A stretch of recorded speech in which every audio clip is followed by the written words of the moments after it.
You want to get to me, you've got to make my gatekeepers like you. Jeff Watson. Guys, you just opened up the floodgate. When you put a powerful lawyer that everybody looks up to on a podcast with a marketing and a systems genius, John Cochran. investors all across the entire country, they're making massive mistakes right now, and they need a better playbook. Phil, not ignore. Every single thing that we deliver in this podcast, Stay in those strategies. Stay in those strategies. insider information only. Stay in those strategies. This is the Real Estate Investors Playbook. Step on the game. Give me the green light, 'cause I'm ready to go. Let's have a good time. All right, hello and welcome, guys. We are back for the Real Estate Investing Playbook podcast, and we've got some really awesome content headed your way. I've got my good friend Jeff Watson with me. Jeff, say hello. Hello.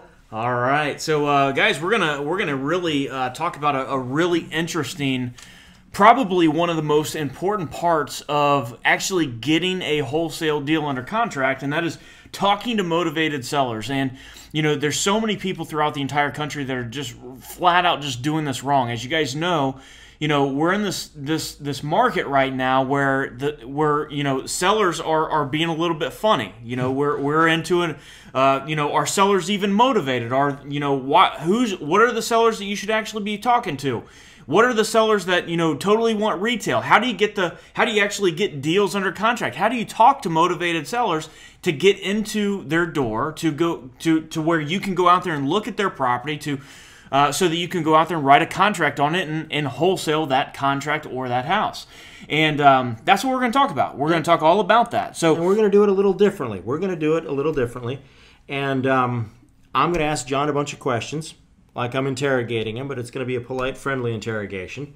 And it's going to be as if I'm not cross-examining him, but I'm just asking questions that inquiring minds like yours want to know.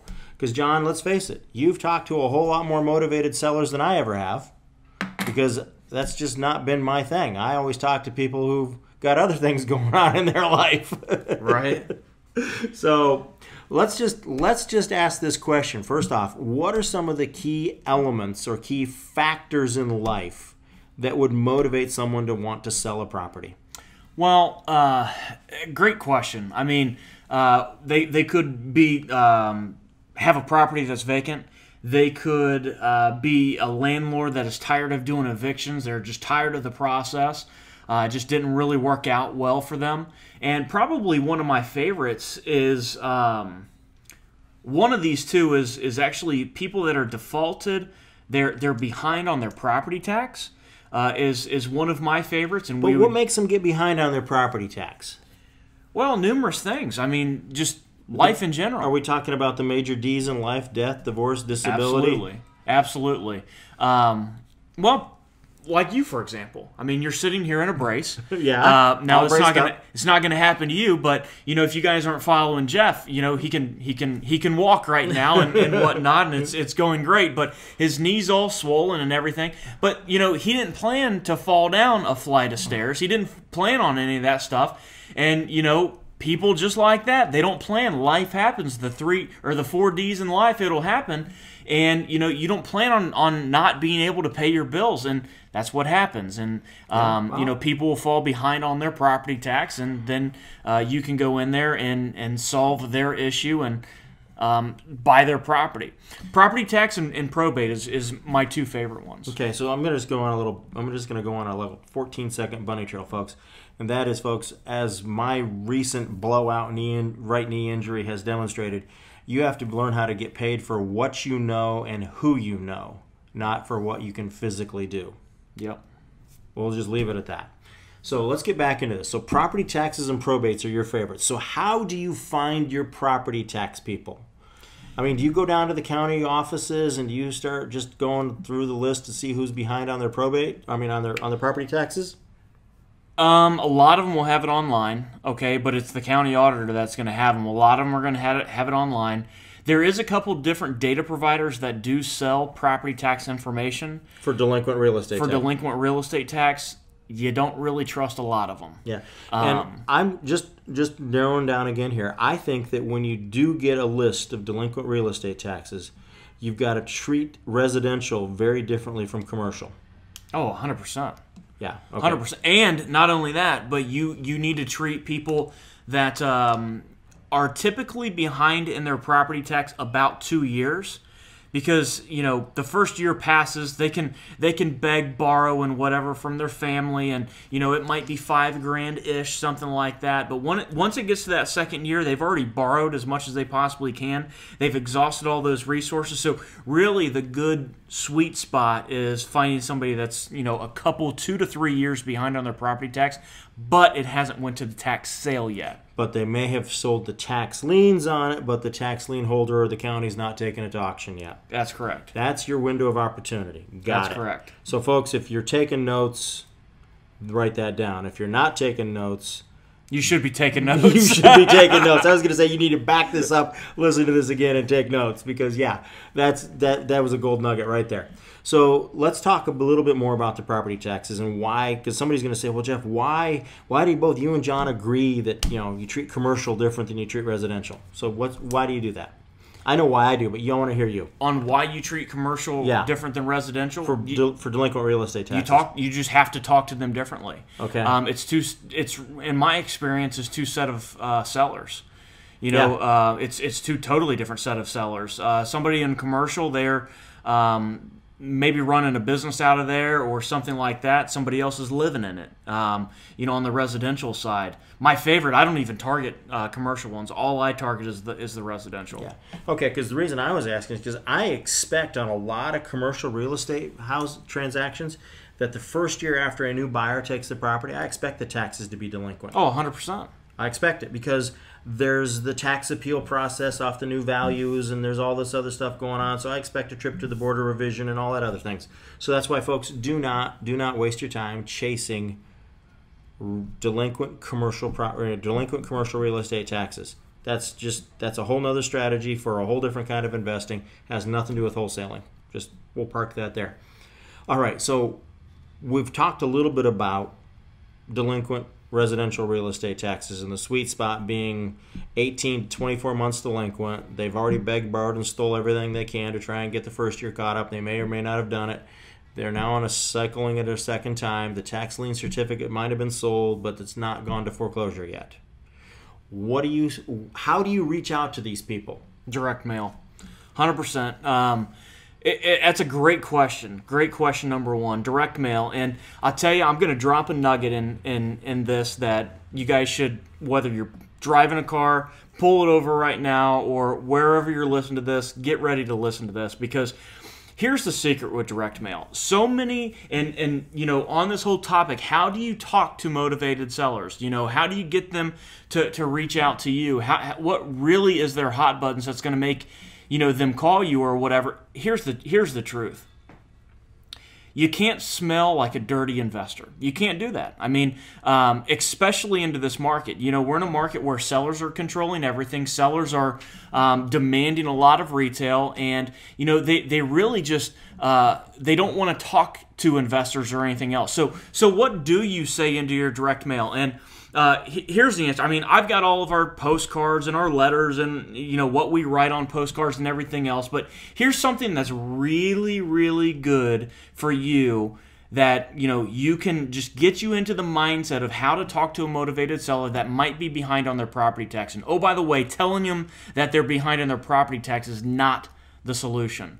So if you That's not a good message to lead with. It is I've tested that. I've actually tested that, and you want to talk about nasty calls you get? It's absolutely just disgusting. I mean, it's like sending somebody a postcard saying, "Hey, you're ugly." hey, you're ugly. I'd like to date you anyways.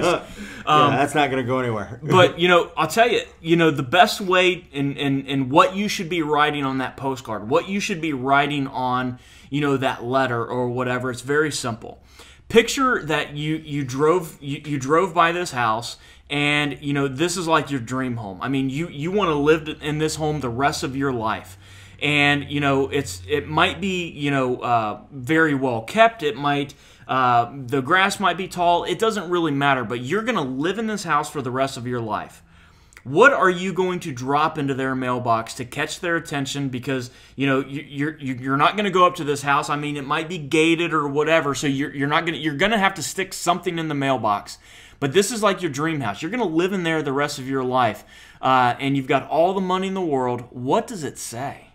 Well, it's got to say, I love your house. I love your house. Please call me immediately. Yes, I wanna drove by. I've been taking my kids to soccer practice for the last week, and your house has caught my eye so many times. I want to buy it. I've got a ton of cash to buy it. Call me. Yeah, I'm gonna just share this nugget. One of my friends that has a unbelievable skill in communicating face to face with potential sellers will tell you that he can have a 40-minute conversation with a seller, and when they're all done, the seller will only know three things about him. Number one, he loves their house. Number two, his name is Bill, and number three, he's married to a redhead. Yeah. He doesn't talk about himself. No. He talks about the house and them. Yeah. And that's what your marketing message has got to be. Yep.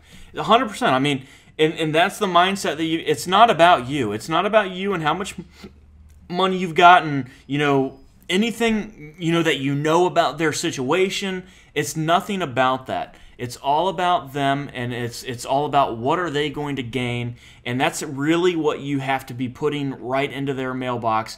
And by the way, this should not just be, like a one-time you're putting it into their mailbox and just be done. Follow-up is the name of the game. The more letters. I mean, you sometimes, if you just go stick a letter in somebody's mailbox, and it better have a stamp on it, by the way. But if you just stick a letter in somebody's mailbox, you have a 2% chance of doing a deal. 2% chance of doing a deal. But when you stick a letter in that mailbox 5 to 12 times, your chances go up to 80%.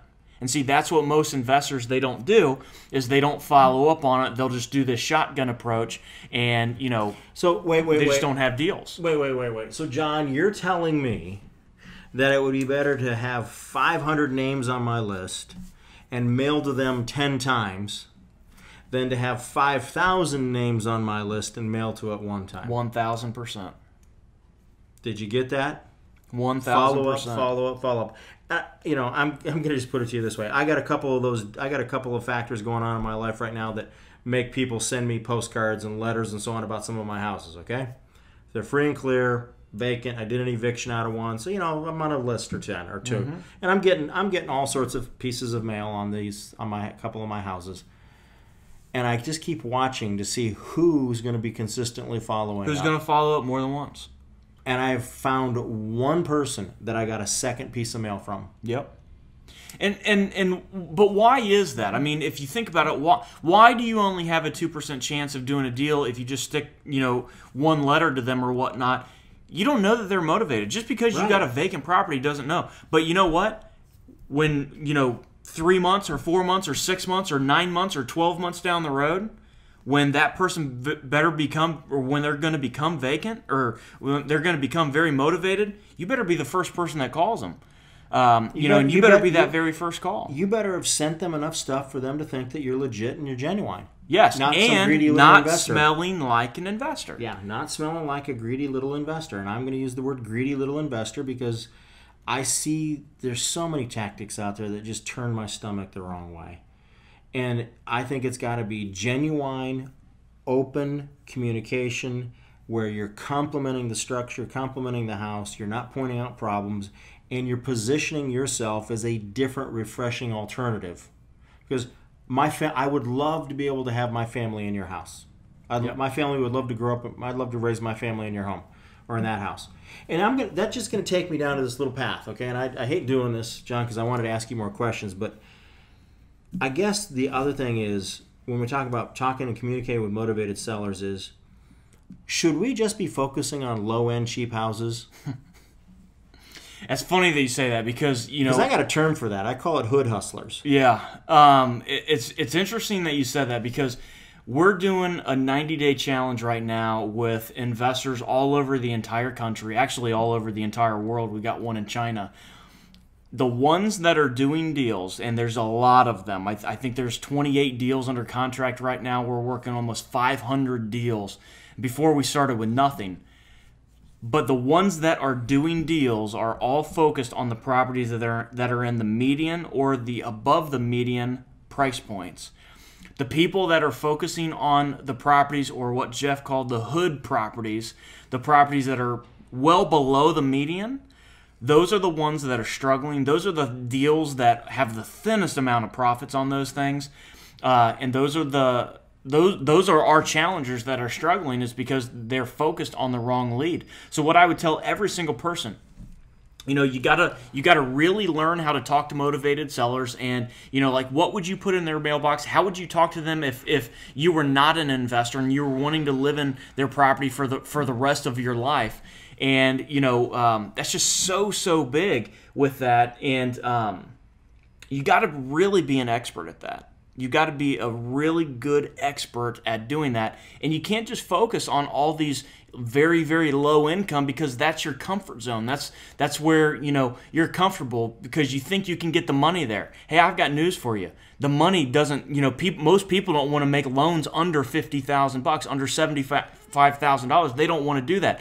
It's easier to get money when you're dealing with the median and a little bit above the median price points. So, and you make more money. Yeah. I was knocking out a set of loan docs today for an IRA transaction, and it's just as easy to type 3 digits before the comma as it is to type 1 or 2 digits before the comma. Yep.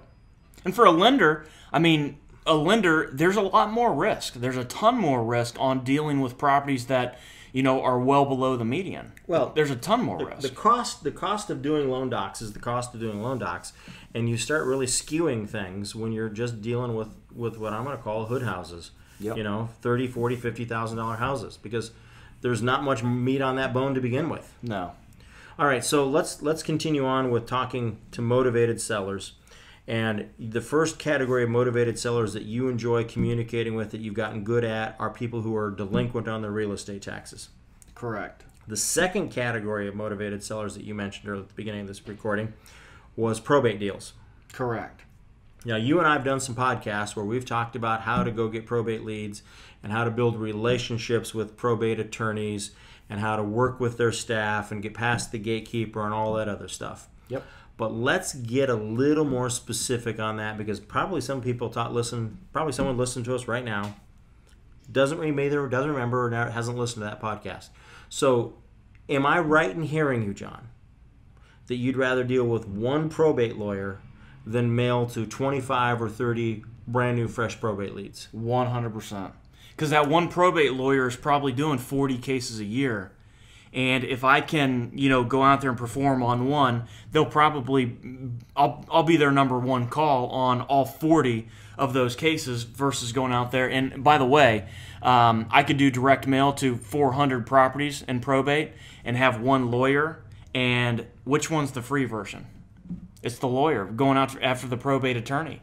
And that's what nobody is doing. And that's what you have to do. So not only is it free, but you have the best chance of doing a great deal, because, Yeah, you do. You have a fantastic chance of doing a great deal, and you have a fantastic chance of doing a better, safer deal. Yeah. Because you've now got somebody else you become their solution to a problem.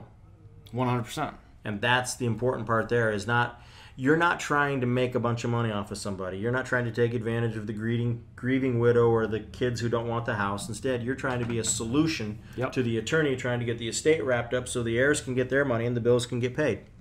And the attorney can get paid. Oh, yeah. I like the attorney getting paid. Minor detail. Well, it's just I just kind of assumed it was always going to happen, because we managed to figure out how to take care of ourselves. We're pretty good at that profession.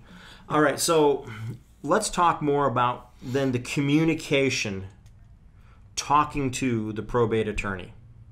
So let's talk about the very first call, because a lot of people, what they do is they will strike out when they are making initial calls to probate attorneys or the gatekeepers or whatever. They will really strike out. And, a lot of it is because they're not bringing value to the attorney. So, for example, what I mean by that is if you call an attorney up or the gatekeeper and you try to get a meeting with them, let them know that you're looking to buy a bunch of properties, they're probably not going to call you back. Okay? Why? I can tell you why. Because you sound like a time suck. You do.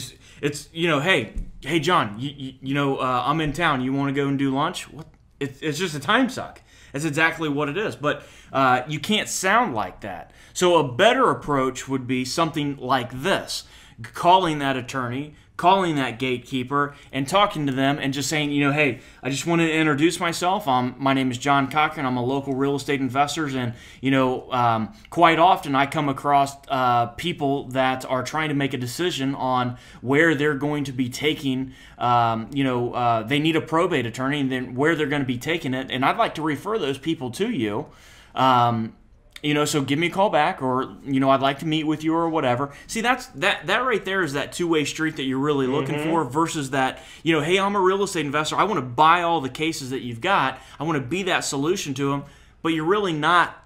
You do sound like that time suck versus coming across and doing direct mail from people that are in tax default or whatever and helping them out. You go from being an overt time suck to an implicit time suck. Correct.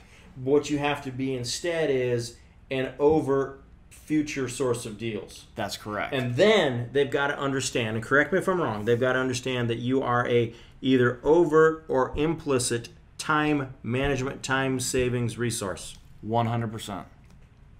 So, guys, go back and listen to what I just said and how I just said that, because it's the difference between you going out there and calling 20 probate lawyers and going out there and reaching 2 of them, or calling 20 probate lawyers and reaching like 17 of them.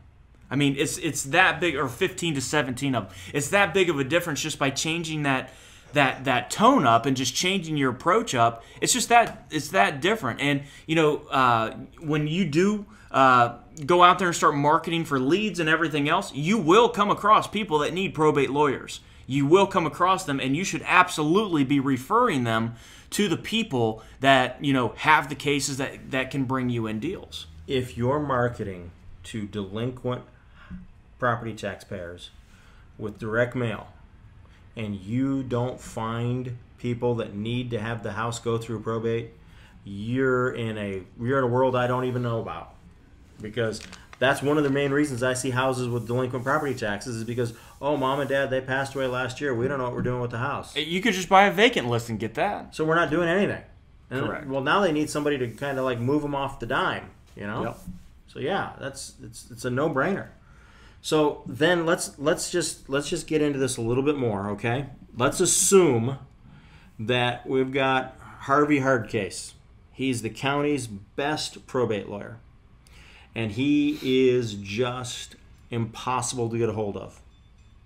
What are you going to say, either in his voicemail or to his gatekeeper, that is going to possibly get him to call you back or pay attention to you? And how many times are you going to communicate this message to him?